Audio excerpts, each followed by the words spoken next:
Então a gente está no capítulo 17, né? Mas só fazendo Não vai falar. uma recapitulação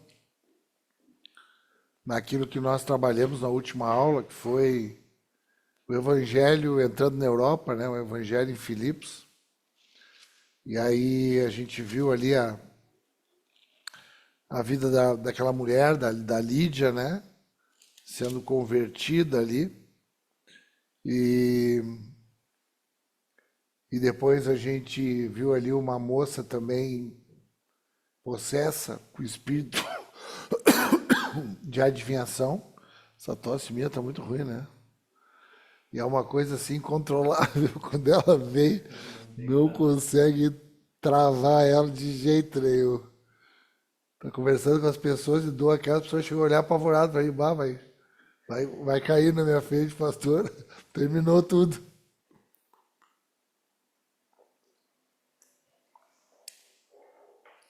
Uma menina possessa ali é liberta, né? Só que aquela mulher ali, ela dava muito lucro ali para os seus senhores. Por conta disso, eles são colocados na prisão, Paulo e Silas, né? Por serem judeus. E, e ali eles vivem ali, né? Depois de serem açoitados com varas na praça pública. Depois eles são presos e vivem uma experiência linda ali, né? Aquele terremoto na cidade. E se converte o carcereiro, a casa dele, é um movimento de Deus ali, né? E aí Paulo, ele fica com eles ali, né? E em seguida, depois de ir para a casa de Lídia, ver os irmãos, eles confortam aquelas pessoas, lembram disso, né? Então nós finalizamos ali com esse princípio, né? A gente citou até o exemplo de um velório.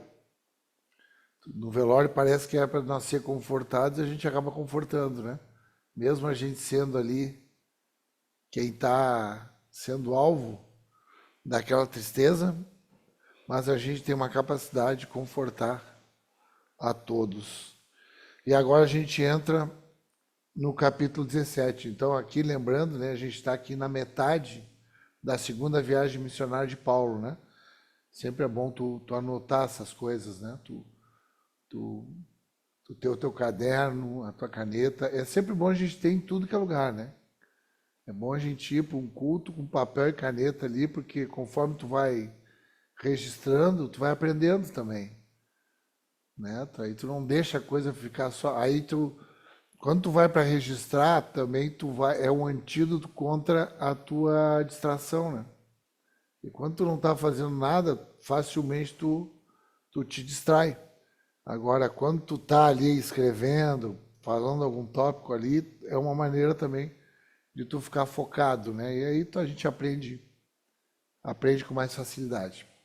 Então a gente está na segunda viagem missionária e agora a gente vai chegar em Tessalônica, que Tessalônica foi uma das primeiras cartas escritas por Paulo, junto com Gálatas. E Tessalônica é uma cidade que teve duas cartas ali escritas, né? Uma não foi bem interpretada, não foi bem entendida por eles, aí houve a necessidade de ele escrever outra. Ele falava a respeito da volta de Jesus, né? E aí a gente vai ver aqui como é que foi essa entrada nesse lugar, nessa cidade, uma cidade importante da Macedônia, como é que foi a entrada deles ali. Eu vou dividir em três partes aqui esse primeiro momento, que nós vamos ler até o versículo 15. Só que eu vou fazer em três partes, porque se não der tempo, aí eu extraio uma das partes e a gente deixa para a próxima aula. Então nós vamos ler assim, de forma expositiva aqui, eu vou ler primeiro do 1 ao 4. Amém? Glória a Deus. Vamos ler do 1 ao 4 juntos aí e a gente vai acompanhando. Desculpa. Então diz assim, tendo passado por Anfípolis e Apolônia, chegaram a Tessalônica, onde havia uma sinagoga de judeus. Paulo, segundo o costume, foi procurá-los e por 3 sábados arrazoou com eles acerca das Escrituras, expondo e demonstrando ter sido necessário que o Cristo padecesse e ressurgisse dentre os mortos. E este, dizia ele, é o Cristo, Jesus, que eu vos anuncio. Alguns deles foram persuadidos e unidos a Paulo e Silas, bem como numerosa multidão de gregos piedosos e muitas distintas mulheres. Obrigado, Jesus. Obrigado pela oportunidade de nos reunirmos aqui nessa sala, contigo, com a tua presença, com o teu Espírito. E temos um anseio aqui de aprender de ti, Senhor. Aprender segundo as tuas Escrituras, segundo os registros que ficaram. Obrigado por esses homens que registraram essas coisas. Obrigado, Pai, pelo Lucas, o médico Lucas, o evangelista, que deixou esses registros, Pai, para que com o teu Espírito a gente chegue à plena revelação. Por isso que não falte o teu Espírito, Senhor, nessa noite, nos direcionando, nos orientando, tirando todo impedimento, toda distração, todo cansaço do dia, seja retirado nesse tempo, Senhor, para que a gente possa mesmo aprender aqui da tua palavra, te conhecer melhor, porque a tua palavra diz que a gente tem que conhecer e prosseguir em conhecer. Então esse é o nosso desejo nessa noite, em nome de Jesus Cristo, Pai, é que nós te pedimos. Já colocamos diante de ti também o encontro das brasas no final de semana, esse movimento tão lindo que os irmãos estão fazendo, Senhor, e vamos nos reunir, Senhor, em Porto Alegre com outros irmãos que também estão se movendo do mesmo modo. Há uma mobilização do ministério, Senhor, e a gente sabe das dificuldades espirituais, dificuldades físicas, para que os irmãos se encontrem. Então, que sejam abertos todos os caminhos da comunhão. Que toda a logística, Pai, que não haja impedimento, que todas as objeções no coração dos irmãos caiam por terra, porque Tu tens toda a provisão. Provisão de saúde, provisão material, provisão emocional. Gera, Pai, uma disposição no coração dos irmãos para se encontrarem com seus irmãos e gerar regozijo no Teu coração. Obrigado, Pai, por esse tempo que a gente vai ter como comunidade. Amém. Bom esse tempo da gente se juntar, né? Muito bom. Quem vai ir aí fica bem atento, vai se preparando, vai consagrando o coração a Deus, para a gente conseguir extrair assim tudo, né, que Deus tem preparado para nós, né?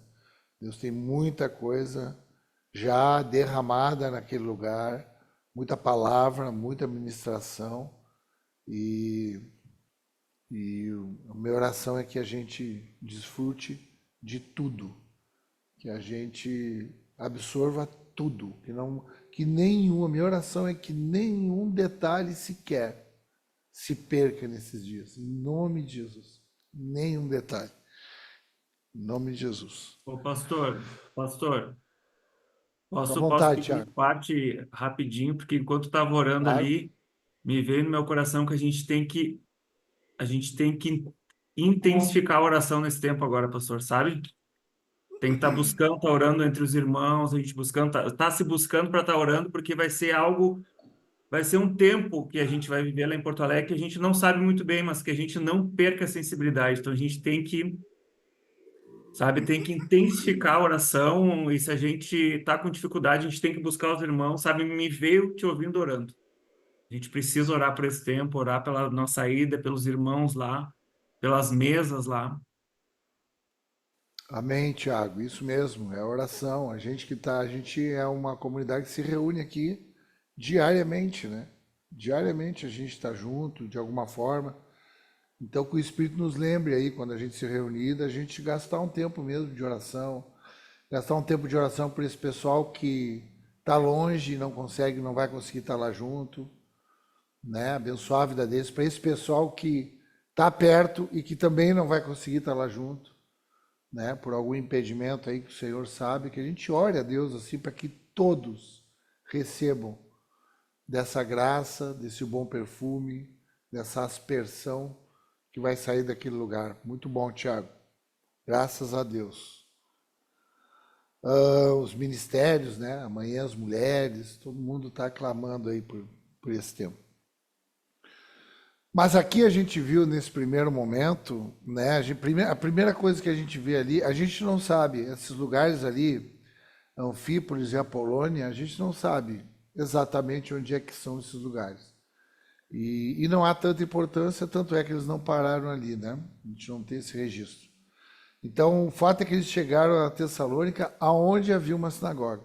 Então, aqui já tem um sinal de que era um ambiente judeu estabelecido. Lembram, né, que para ter uma sinagoga tinha que ter ali no mínimo 10 judeus, né? Então, tinham ali um grupo, uma comunidade judaica ali estabelecida na cidade. E o apóstolo Paulo, com os irmãos, eles tinham essa prática, né, de chegar lá na sinagoga. Por quê?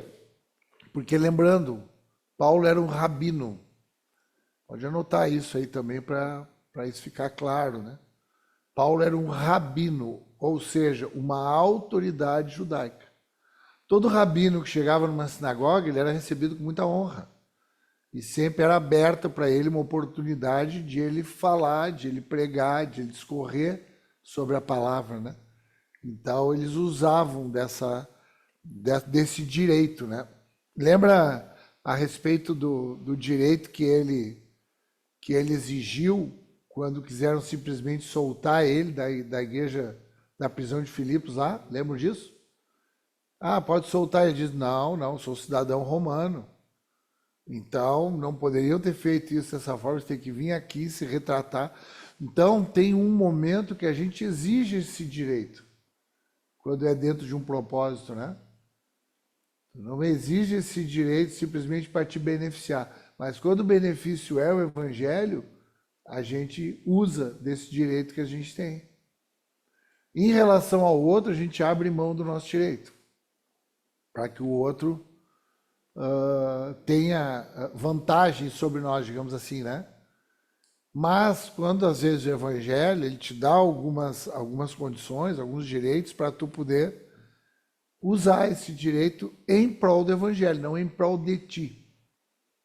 Então aquela pregação na sinagoga não era porque Paulo gostava de pregar, queria ser reconhecido, pelo contrário, porque os resultados disso não eram só positivos. Mas ele exigia esse direito, ele usava. Então, tem coisas na vida da gente que a gente ganha ali algumas. Por exemplo, eu no futebol eu ganhei alguns direitos, algumas vantagens de adentrar em alguns espaços. E assim, todos nós temos alguns direitos, assim, por assim dizer, né, de entrar em alguns espaços. Então, Paulo, ele usava essa... Bom, outra coisa importante também de saber, geograficamente, eles tinham transitado lá de Filipos até Tessalônica 160 quilômetros. 160 quilômetros. Isso aí se percorria essa distância ou a pé ou a cavalo. E eles muito provavelmente foram a pé, né? Ou seja, eram várias semanas ali em comunhão, né? Andando junto. Glória a Deus, né? Já pensou isso? Tá andando assim, aí para da noite, aí tem os perigos ali, né? Da noite, vai passando pelas aldeias, junto em comunhão, né? A gente vai viajando. Hoje a gente vai rápido, né? E a gente se queixa ainda, né? Ah, vai lá, às vezes a gente pensa, pô, mas vou ter que levar 24 horas até o Japão lá para ver o Tiago, a Bianca, Antonello, o Riga, o Sakai, o Marcos. A igreja que está reunida em Tóquio, né? Tem uma igreja reunida lá em Tóquio. E aí a gente se queixa, né? Porque a gente às vezes não considera um outro momento como esse, né? Que era uma outra realidade, que eles desfrutavam desse tempo, ainda que gerasse cansaço, gerasse ali, quem sabe, algumas situações difíceis, né? Mas era uma bênção, 160 quilômetros. Aí eu quero trabalhar aqui 3 aspectos que me chamou a atenção, Porque ali o versículo 2 diz assim, ó, que Paulo, segundo seu costume, foi procurá-los 3 sábados. Então, ele foi 3 sábados consecutivos ali, né? Então, durante 3 sábados, são 3 semanas, quase um mês, que ele vai ali, que ele vai lá, que ele vai falar, que ele vai pregar. Aí a gente vai ver agora qual é que era a estrutura da pregação, a estrutura da mentalidade para entrar na mente desses homens, né? Como é que era a estrutura? Então a gente vê aqui, eu vou pegar 3 verbos aqui que a gente pode trabalhar. A primeira coisa o primeiro verbo que aparece aqui, ali no final do versículo 2, é que ele discutiu, que ele, como é que ele fez? Ele arrazoou. Então, se razões, argumentou.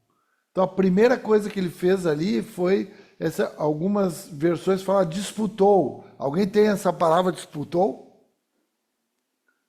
Tem, né? Lá o Tiago. Então, esse verbo, não importa muito, é mais para você saber assim, mas nós não estamos estudando grego aqui, nem aramaico, nem hebraico, mas esse verbo aí é o dialegonai, que é o disputou, que é discutir, que é arrazoar. Então, essa questão, né, que a gente comenta muito, né, de diálogo, de discutir, de trazer argumentação, era isso assim que ele fazia com a palavra de Deus nesses ambientes. Então, ele vinha com esse nível de discussão. Depois, ele também expôs, ele diz ali, ó, depois no versículo 3, expondo. Então, ele expôs também. Esse verbo, expondo, no grego, é o anoigo.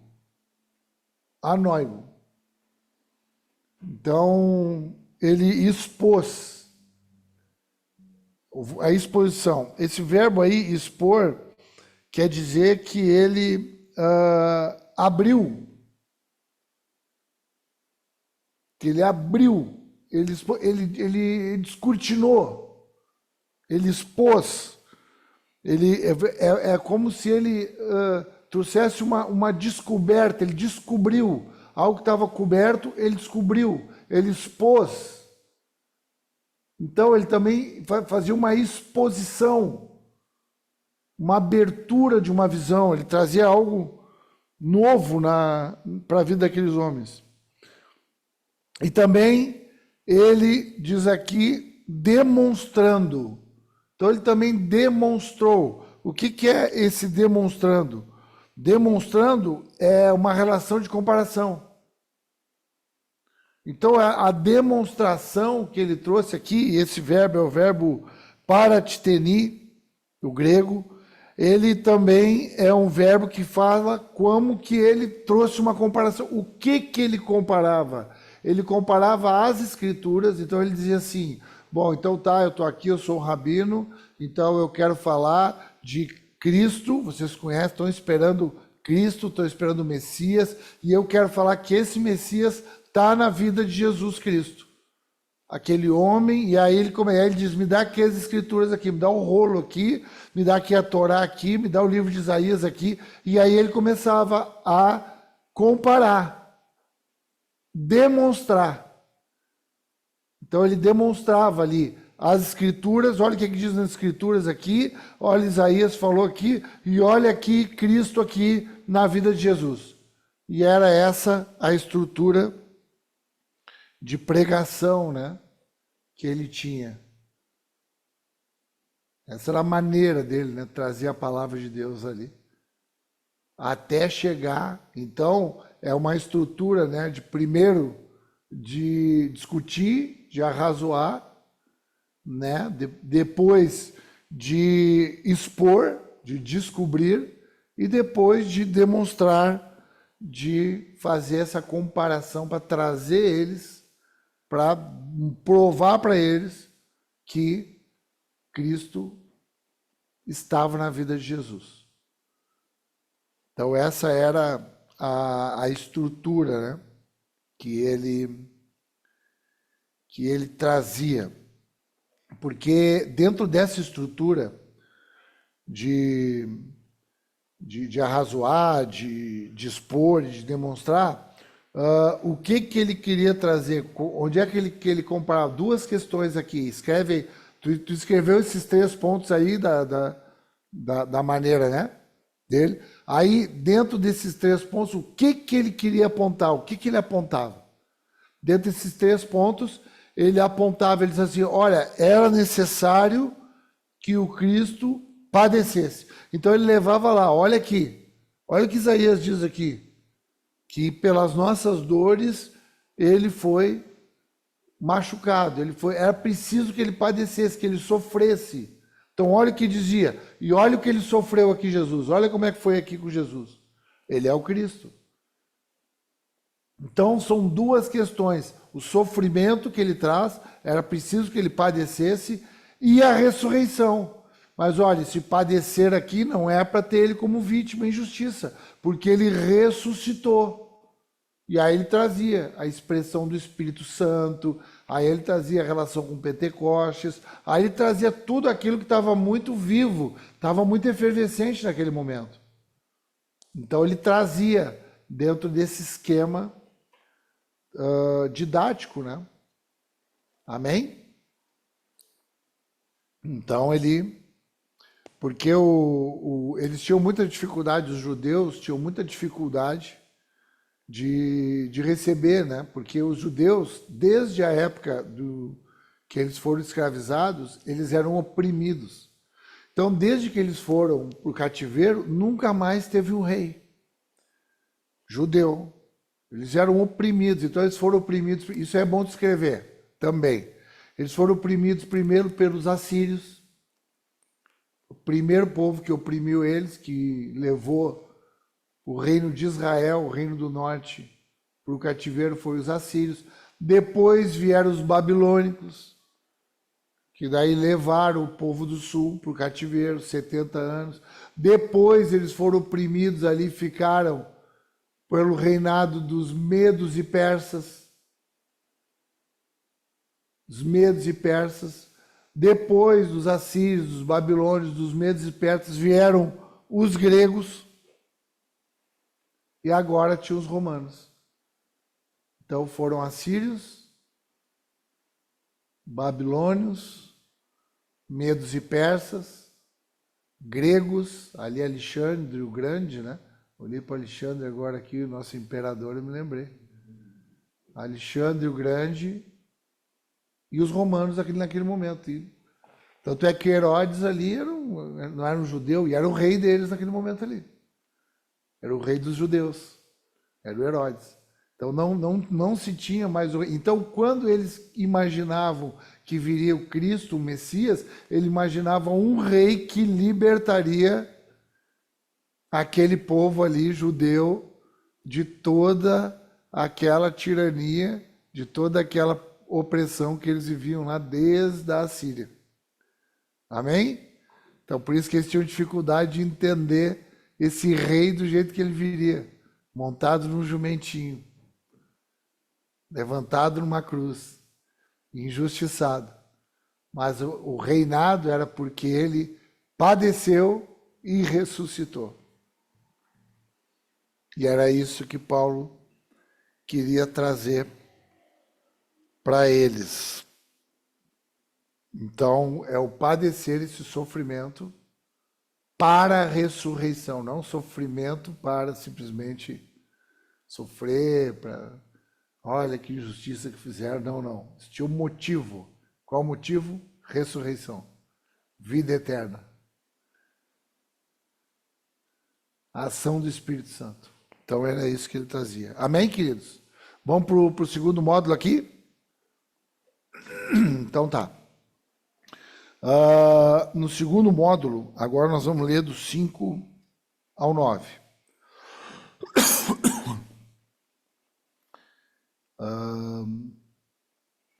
Uma outra questão aqui, antes de passar para o 5 aqui, que eu quero trazer também, é que diz que alguns deles se converteram, né? E estavam unidos ali, se uniram a Paulo e Silas. e esses são os judeus, né? Bem como uma numerosa multidão de gregos piedosos. Lembra o que é grego piedoso? O que é grego piedoso, Lara? Vamos ver o que é um grego piedoso. Pastor, eu não tenho certeza, mas eu acho que é aqueles que não foram circuncidados, não se converteram ao judaísmo, mas acreditavam em algumas coisas. Isso aí. Tu não precisa dizer que não tem certeza. A gente não diz que não tem certeza, eu acho, é muito insegura na tua fala. Tu não pode ser insegura. Traz o que tu entende, traz a convicção e deixa que as pessoas te corrijam. Não fica já entrando, ai, não tenho certeza, ai, eu não sei. Não, porque o que tu falou é correto, então traz isso com segurança. Tu não é uma menina insegura de, eu acho, eu não. Amém? Amém. Então traz isso, elimina o eu acho do vocábulo, todos nós aqui, né? É para todo mundo aqui, né? A Lara só é o boi de piranha aqui da aula, mas é para todos nós aqui se posicionar, né? Não, é que é isso aqui, é isso aqui. Aí é o que alguém me corrija e eu recebo, eu sou humilde. Aí eu digo, tá, eu não sabia muito bem, tá bom. Mas e se tu acerta, como a Lara fez, aí tá tudo certo. Não fica com aquela imagem de... Amém? Então é isso. Esses piedosos, eles eram esse grupo que... Porque tinham 4 grupos de pessoas que iam se convertendo ao cristianismo nesse momento aqui. O primeiro grupo, isso é bom anotar também, eu já perguntei outras vezes, hoje eu vou poupar a Grace aqui, estou louco para perguntar para ela, mas eu vou poupar ela dessa nota baixa na aula de hoje. O primeiro grupo é os judeus puros, né? Os judeus ali de nascimento judaico, de origem consanguínea judaica, esse é o primeiro grupo. Depois tinha os prosélitos. Os prosélitos eram esses que se circuncidavam, que se tornavam judeus por circuncisão. Eram gentios que gostavam do judaísmo e se tornavam judeus.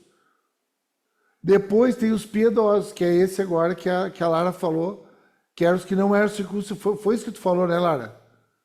Que esses não eram circuncidados, eram aqueles que gostavam, tinham uma admiração pelo mundo judaico, pela religião judaica, só que eles não davam... É aquela pessoa que fica na igreja ali meio que vai ali e gosta, vai no culto domingo, aí gosta ali, mas não se batiza, não dá um passo de ser a parte da igreja, né? Esse é o piedoso, até tem fé, até ele crê, mas ele não dá espaço de exposição. Esses são os que a maioria que se convertiu. E os gentios, que eram os gentios puros também, né? Gregos, romanos e outras etnias aí. Então, esses eram os povos, né, que eles iam ali se convertendo. E o interessante aqui é que diz muitas mulheres distintas. Nós vamos ver mais adiante, lá no terceiro módulo de hoje, se der tempo da gente chegar lá, que eram essas mulheres distintas? Eram mulheres que eram bem-sucedidas. Quem era a mulher distinta que foi encontrada lá em Filipo? Aline Saraiva. Lídia. A Lídia. Era uma mulher distinta, era uma mulher ali Quer falar alguma coisa aí, Tiago, Bianca? Amém. Vai lá. Piedosos, eles são os mesmos que são os tementes a Deus, que a gente é a mesma É é a isso mesma aí, é a mesma coisa. cultura. Piedosos e tementes a Deus. Quem é que é o piedoso e temente a Deus que a gente viu ali no capítulo 10? Cornélio. Cornélio. Esse era o homem que é a figura do piedoso, que era ali um centurião romano, que admirava, dava esmolas, seguia ali orações. Esse é piedoso e temente a Deus. Muito obrigado. É isso aí, Bianca. E essas mulheres aí eram essas mulheres que tinham uma proeminência social. Porque eram mulheres de posses, eram mulheres aí fortes. e que também estavam se convertendo nesse momento. É interessante isso, né? Como Deus vai tocando nessas mulheres, né? Porque eram mulheres ali, esposas, né, de gente importante na cidade, que também tinha uma autoridade, também tinha um protagonismo ali, né, social. Então essas mulheres também iam se convertendo, muitas delas. No versículo 5 diz que os judeus, porém, movidos de inveja, trazendo consigo alguns homens maus, dentre os da malandragem, homens vadios, diz algumas versões, né? Homens vadios. Na minha versão aqui é dentro da malandragem, ajuntando a turba, alvoroçaram a cidade e, assaltando a casa de Jason, procuravam trazê-los para o meio do povo. Porém, não os encontrando, arrastaram Jason e alguns irmãos perante as autoridades, clamando: este tem transtornado o mundo, chegaram também aqui. Então, esses que têm transtornado o mundo, então eles já tinham informações deles, da caminhada deles, né? Os quais Jason hospedou. Todos estes procedem contra os decretos de César, afirmando ser Jesus outro rei. Tanto a multidão como as autoridades ficaram agitadas ao ouvir essas palavras. Contudo, soltaram Jason e os mais após terem recebido deles a fiança estipulada. Então aqui a gente vê, então até o versículo 4 estava tudo bem, né? Estavam pregando ali, as coisas estavam acontecendo, as coisas estavam indo, pessoas se convertendo ali, né? A exposição da palavra, uma bênção. Só que agora vem aqui o inferno, né? Porque o Satanás do inferno, ele não vai ficar parado esperando as coisas acontecer. Agora vem o levante, agora vem a perseguição aqui. Agora esses judeus aqui se levantam. São judeus ali, alguns dizem, algumas versões dizem desobedientes. Aqueles desobedientes se levantam, esses judeus. E diz que movidos de inveja. O que é inveja? Inveja é aquele sentimento de incômodo, de contrariedade de ver a felicidade do outro, de ver a prosperidade do outro, de ver a alegria do outro. Isso é inveja. Tu começa a invejar aquilo, tu começa a querer muito ter aquilo que o outro tem e passa a querer que o outro não tem. Então tu não te contenta só em querer ter o que ele tem. Então, essa ira, essa inveja te leva a não querer que o outro tenha o que ele tem. Esse era o motivo, porque eles estavam vendo a prosperidade. Quem é que estava prosperando ali? A palavra de Deus. Então, a palavra de Deus, a gente já falou isso, né? A gente já conversou sobre isso. A palavra de Deus, quando ela é pregada mesmo, na essência dela, a gente fala que ou ela é irresistível ou insuportável, né? Ou ela convence, que é a questão do irresistível, né? Ela persuade, como aquelas pessoas que estavam se convertendo ali, ou ela gera uma hostilidade, uma raiva insuportável. A pessoa a inveja, o ódio de não estar conseguindo compreender aquela palavra ali, de não ter condição de compreender, gera aquele ódio. Aí começa a perseguição. Por isso que a palavra de Deus, quando ela está pregada mesmo, como ela tem que ser, ela tem que gerar isso aqui. Quando alguém ouve o evangelho e fica indiferente, tem que se rever.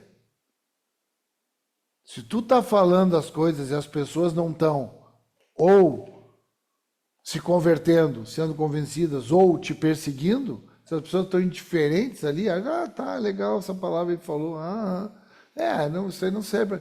Tu tem que rever como é que tu está pregando essa palavra, que palavra que tu está pregando, qual é que é a essência dessa palavra aí. Porque quando a palavra é madura, com essa essência, ela gera esse tipo de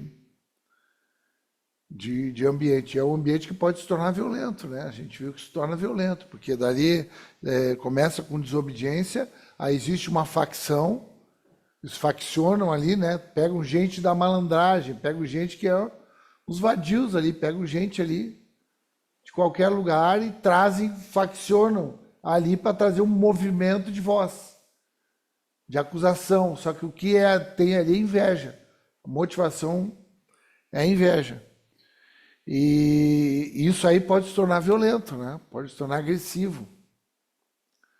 Então, o que eu quero pensar com vocês é que hoje em dia, como a gente não tem essa violência toda, a gente pode misturar aquela estrutura de pregação, que é uma estrutura que nós vimos ali, que é de discussão, exposição e demonstração. Isso pode estar sendo trazido com violência, com inveja, com torpe ganância.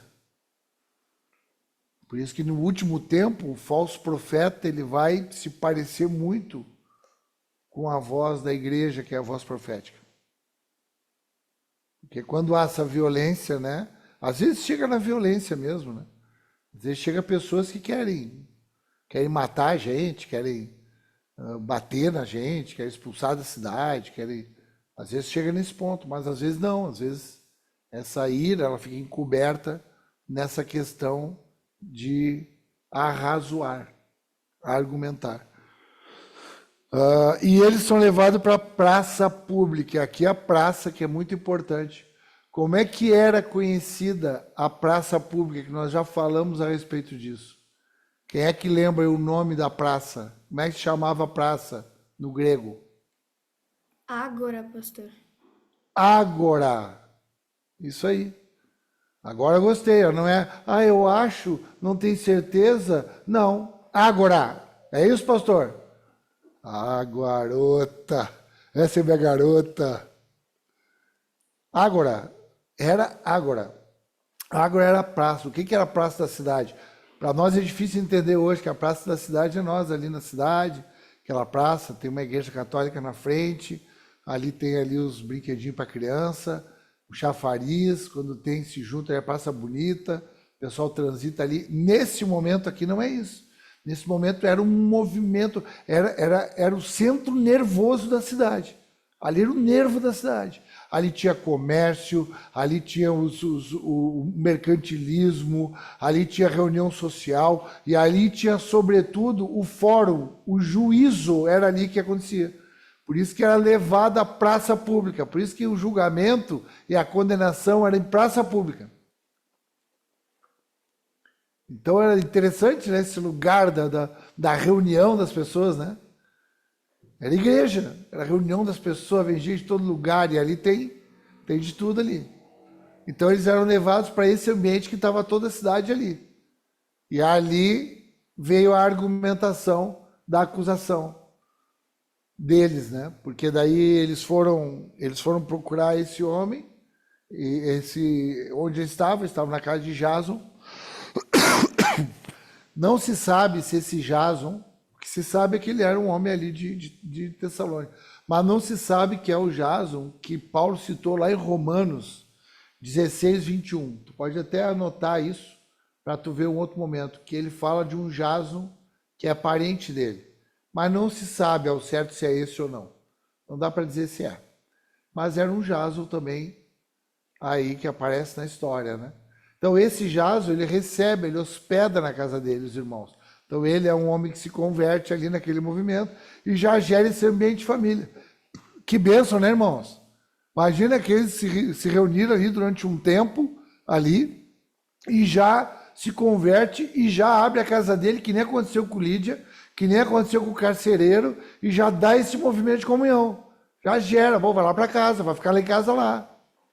E aí já junta, eles vão lá. Só que quando eles souberam que os irmãos estavam na casa do Jason, foram lá, só que não encontraram eles lá. Não sabe por quê, naquele momento eles não estavam. Aí pegaram eles e levaram eles para a praça pública.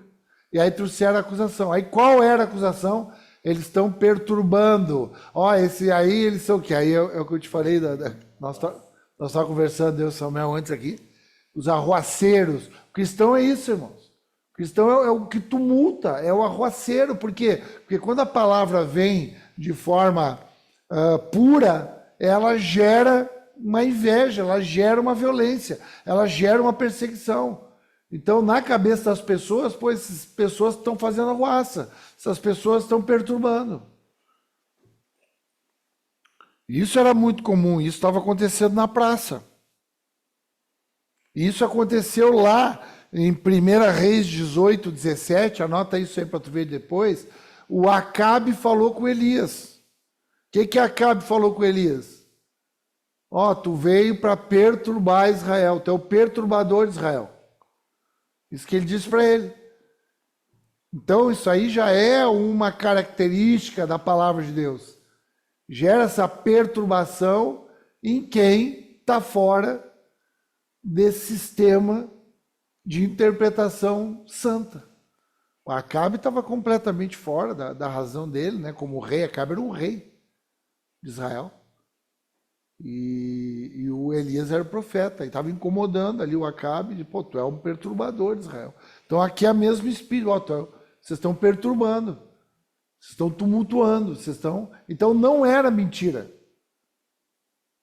Era o que estava acontecendo mesmo. E aí, só que a argumentação deles é que eles estavam contra os decretos de César.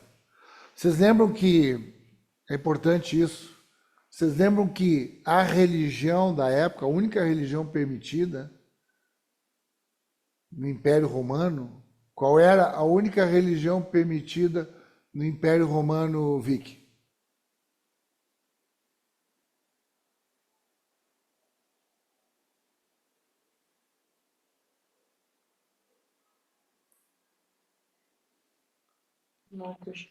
Não sei, pastor. Qual era a única religião permitida, Milena de Alagoas? No Império Romano. Quem é que diz aí qual é a única religião permitida? Quem é que pode salvar aí a turma? O culto a César? Culto a César. Culto a César. Muito bem, Aline. Essa era a única religião permitida. Tinha que cultuar César. Todo mundo tinha que queimar incenso para César. Em homenagem a César. Havia uma queima de incenso no ritual, né? Ao deus César, que o imperador ele era uma divindade, né? Os mártires ali do primeiro e do segundo século, que teve um momento de muita perseguição e morte, eles chegavam numa arena, que eles iam ser comidos ali pelos animais ali, os animais ferozes ali, leões, tigres. Então eles eram colocados aí levavam para ele um grão de incenso.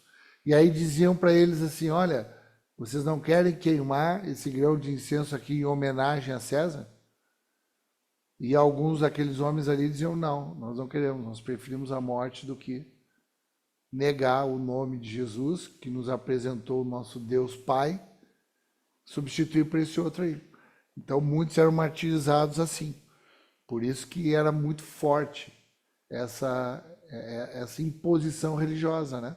Que depois, lembra que no século IV teve o Edito de Milão, que daí o Constantino, imperador Constantino, isso é bom tu anotar também, para tu grifar isso aí na tua cabeça, tem que saber isso na tua cabeça.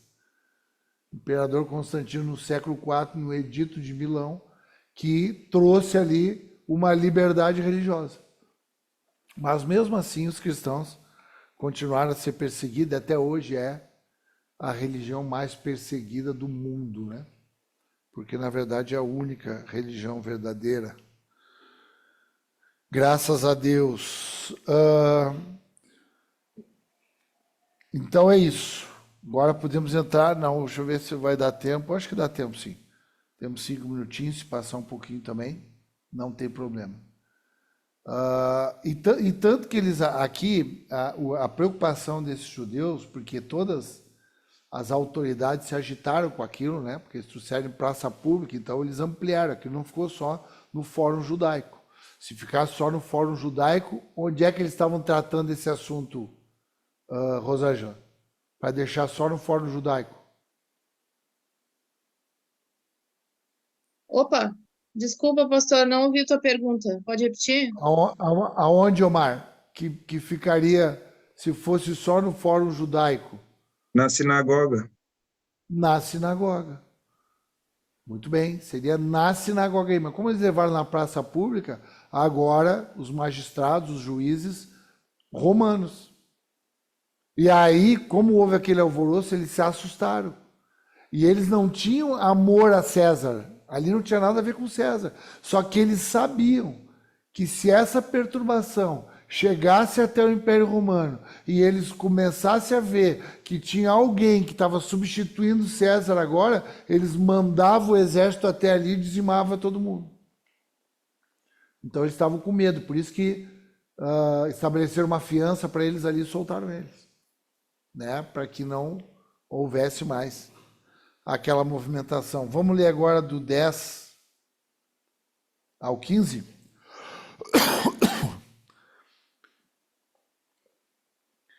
E logo durante a noite os irmãos enviaram Paulo e Silas para Bereia. Ali chegados, dirigiram-se à sinagoga dos judeus.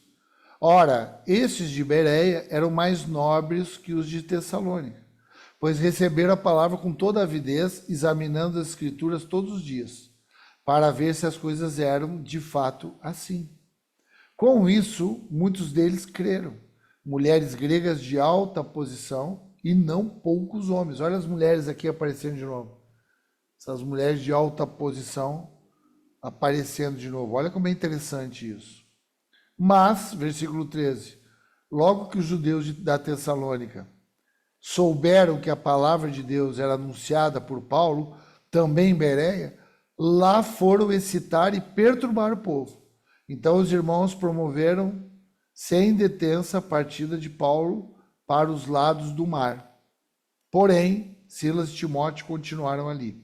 Os responsáveis por Paulo levaram-no até Atenas e regressaram trazendo ordem a Silas e a Timóteo para que o mais depressa possível fossem ter com ele. Amém. Bom, agora ele sai de Tessalônica, desse ambiente muito hostil, muito violento, né?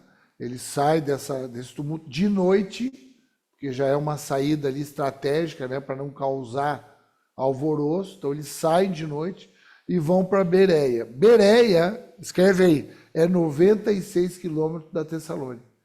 Então vá caminhar os irmãos, né? Os irmãos vá caminhar em comunhão. Ô glória! 96 quilômetros. Aí eles chegam em Bereia. Diz que Bereia, as pessoas de Bereia ali eram mais nobres, diz ali, né? Mais nobres aqui, vamos ler, de menos violentos. Eram mais sensíveis à palavra ali para escutar a palavra. Os judeus, né? Eram mais nobres, eram menos violentos, eram menos truculentos. O que eles faziam? E aqui eu acho que é um exemplo bacana para a gente. Eles pegavam aquilo que era pregado por Paulo na sinagoga, viu que ele chegou na sinagoga também, então tinha ali em Bereia uma comunidade judaica estabelecida, organizada, e eles pegavam ali, então vamos aqui com as escrituras para avaliar, para ver se é mesmo. Então os judeus pegavam as escrituras, a Torá, pegavam ali os profetas, pegavam ali Moisés, para eles entenderem, bom, vamos comparar para ver se é isso mesmo. Isso aqui é lindo, irmãos. Esse foi o motivo que o ambiente reformado me atraiu. Porque no ambiente que eu estava, no ambiente católico, que eu vivia a minha realidade, eu não tinha esse estímulo, pelo menos na comunidade que eu participava. Para eu conhecer as escrituras, para eu aprender, para eu comparar o que estava se falando, para eu poder aprender. E eu fui estimulado na Igreja Batista a fazer isso. A Igreja Batista é uma igreja de palavra, né? Historicamente. E aí eles faziam isso, eles iam lá, recebiam aquela palavra, mas não recebiam de qualquer jeito emocionados. Vamos lá e vamos comparar. A gente tem que saber comparar a palavra, tem que estudar a palavra. Por isso que a gente está aqui. Para a gente poder viver esse ambiente, né, de oração e de palavra. A palavra é a oração, a palavra é o ensino. Agora, só o ensino sem oração não desce para o coração, fica só no nível intelectual. E só a oração também fica só no coração. Aí o coração é enganoso, tu não tem a concepção que foi ensinada, aí tu não completa a obra da palavra e da oração. Então tem que ter ensino da palavra e tem que ter oração. Não dá para descuidar da oração e não dá para descuidar da palavra e ficar só na oração. Amém? Então esses irmãos aí, eles tinham esse cuidado. Eles tinham esse cuidado. Eram mais educados, mais interessados, eles conferiam, né? Mas olha o que aconteceu. E aí, no meio disso, a perseguição vem. Esses irmãos, quando ficam sabendo, esses judeus, que eles tinham saído dali, eles se dão trabalho para ir lá. Irmãos, a perseguição, eles vão se dar o trabalho de ir atrás, eles vão se dar o trabalho de pesquisar, eles vão se dar o trabalho de olhar, eles vão se dar o trabalho de perseguir. Eles vão investir para perseguir. Tem investimento, eles tiveram que andar aqueles 96 quilômetros para ir lá. Então, quem persegue também é esforçado na perseguição. Ele investe, ele se desgasta para perseguir. Ele se dedica na perseguição. Eles se dedicam e chegam lá. E chegam lá e começam a anunciar, e já começa a excitar as pessoas ali, já começa a gerar ali um ambiente também desconfortável, né? Para os irmãos, né? E aí depois diz que os irmãos eles vão para os lados do mar. Para onde que eles estão indo? Então eles vão, os irmãos pegam eles e levam eles para os lados do mar para eles irem. Paulo vai até Atenas, porque daí eles pegam pelo mar ali.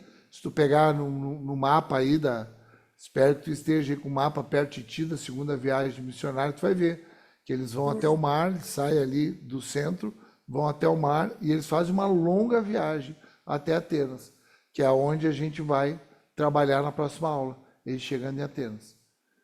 Ali o mapa ali, ó. Então eles saem dali de Beré, eles vão até o mar, que é, ali o mapa parece que eles vão direto por dentro, não, eles vão por mar. Eles vão até o porto ali e pegam agora, não é caminhando, agora eles vão pelo mar até Atenas. E chegam em Atenas. E aí a gente vai ver na semana que vem, ou na próxima aula, né? Como é que isso foi. E para terminar, o que eles dizem, ele deixa, porque o Silas e o Timóteo, eles ficam em Beré. E aí diz que quando eles falam para eles, né?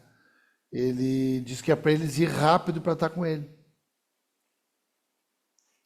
Volta rápido, só que eles demoraram muito para estar com ele.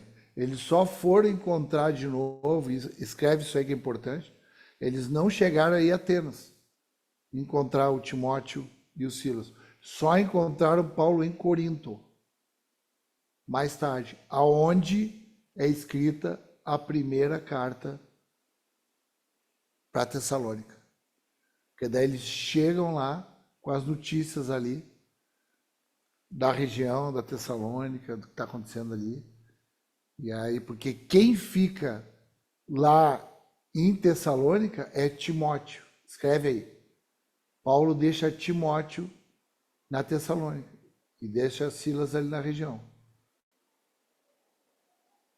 E aí, quando Paulo encontra lá em Corinto o Timóteo, que vai lá visitar ele, traz informações. Ó, a igreja está muito bem, mas eles têm uma série de perguntas aqui, eles querem questionar algumas coisas aqui.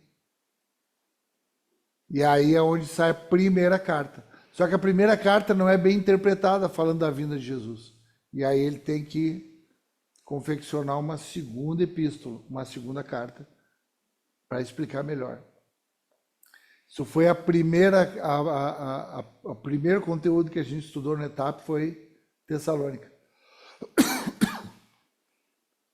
Foram os primeiros livros que a gente se dedicou, que a gente estudou. Amém, queridos? Graças a Deus. Muito bom.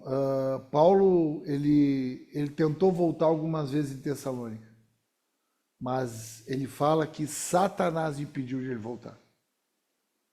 Lá em 1 Tessalonicenses 2 ele fala isso, que Satanás impediu ele de voltar. Se alguém quiser pegar aí, só para nós fechar aqui, 1 Tessalonicenses 2,18. Quem abrir aí e tiver coragem, pode abrir aí o áudio e ler para a gente. Estão me ouvindo? Estamos te ouvindo, pode falar. Por isso queríamos visitar-vos, eu, Paulo, quis visitar-vos não somente uma vez, mas duas. Contudo, Satanás nos impediu. Então, Então eles 18. foram. Isso aí, só isso, só isso. Obrigado, Milena. Então ele foi impedido, ele teve vontade de ir lá, mas foi impedido por Satanás. Não sabe se as portas da cidade estavam fechadas para ele, o que aconteceu. Mas o fato é que espiritualmente ali houve um impedimento para chegar naquele lugar. Então, a gente vê uma questão que eu quero deixar bem grifada para a gente. Primeiro, a força da palavra pregada, né? A palavra pregada tem uma força, né? Segundo, a palavra pregada gera uma perseguição. Terceiro, essa palavra pregada, que já espera uma perseguição, também gera uma capacidade de resistência. Esses homens não têm medo de passar por situações difíceis, não têm medo de se posicionar. E quarto, então escreve isso aí, escreve essa conclusão aí. Fala a respeito da força da palavra pregada, número 1. Número 2, a palavra pregada gera uma perseguição. Número 3, eles têm resistência à perseguição, eles não têm problema. Mas, número 4, eles não têm problema para fugir do lugar também. Olha que interessante, irmãos. Eles não têm problema para fugir do lugar, quando não é a hora deles. Isso não é uma fuga de quem está com medo e quer se preservar. É uma fuga de quem está discernindo e quer preservar a palavra que ele está carregando no seu chamado. Respondendo ao chamado, aleluia. Quem é que responde ao chamado, Alice? Que nós estudamos hoje de manhã. Quem tem acesso ao quê? Que responde ao chamado? A revelação. A revelação. Então, a resposta ao chamado. A gente vai estar no final de semana lá. Esse é o tema. A resposta ao chamado é acesso à revelação. Então, eles estavam respondendo ao chamado. Então, eles sabiam, não é minha hora de morrer ainda. Então, aqui dá para mim me movimentar aqui e sair desse lugar. Jesus, lá em Lucas 4, fala que ele foi em Nazaré, pregou em Nazaré e quiseram matar ele.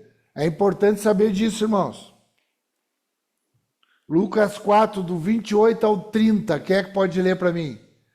Vamos estender um pouquinho aqui, mas nós conseguimos terminar os 3 tópicos hoje, os 3 módulos. Lucas 4, 28 ao 30. Quem é que está aberto aí já pode ler para a gente. Oi, Pastor. achei. Coisa. Vai lá, Lara.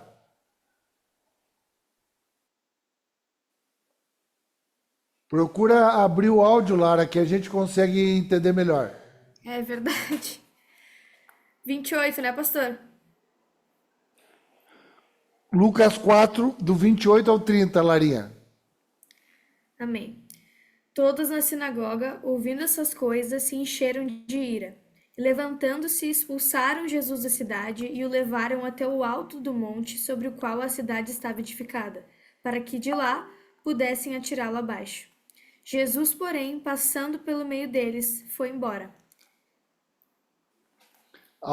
Tem alguma versão aí que fala fugiu? Tem alguns de vocês aí, se alguém conseguiu abrir aí, que fala que Jesus fugiu?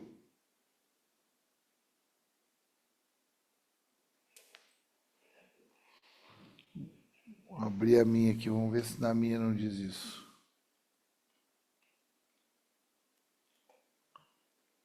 Lucas 4.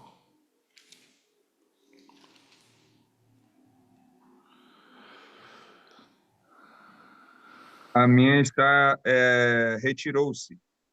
Retirou-se. Nessa aqui retirou-se também. Mas tem alguma versão que fala que Jesus fugiu.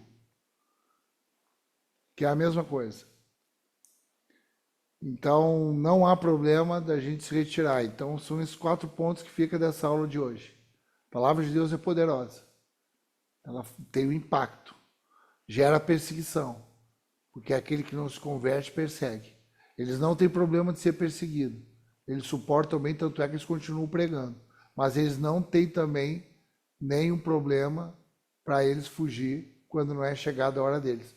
Então eles se mantêm ali e não queimam incenso para César quando tem que morrer. Chega a hora deles, eles não cedem naquilo que é essencial, mas eles também vão se movimentando ali para que se cumpra cabalmente o chamado.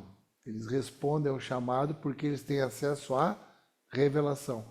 Por que eles têm acesso à revelação? Porque eles andam juntos. Onde 2 ou 3 se reunirem com esse mesmo intuito, por essa mesma causa, 2 ou 3 que se reúnem com a mesma causa, revelação. Hoje eu e o pastor Tiago nos reunimos, sentamos ali, num lugar muito agradável, inclusive, com uma boa comida, que eu comi pouco, porque eu não estou podendo comer muito agora. Se bem que eu vou chegar em casa agora, eu vou ter que comer, porque eu estou que nem um urso que estava hibernando. Nós tivemos acesso à revelação hoje ali. Porque eram 2 homens ali, que apesar das suas fraquezas, apesar das suas dificuldades, eram homens que a causa da vida deles é o Evangelho. Se reuniram 2 ou 3, tiveram acesso à revelação, eles podem agora responder ao chamado. Amém?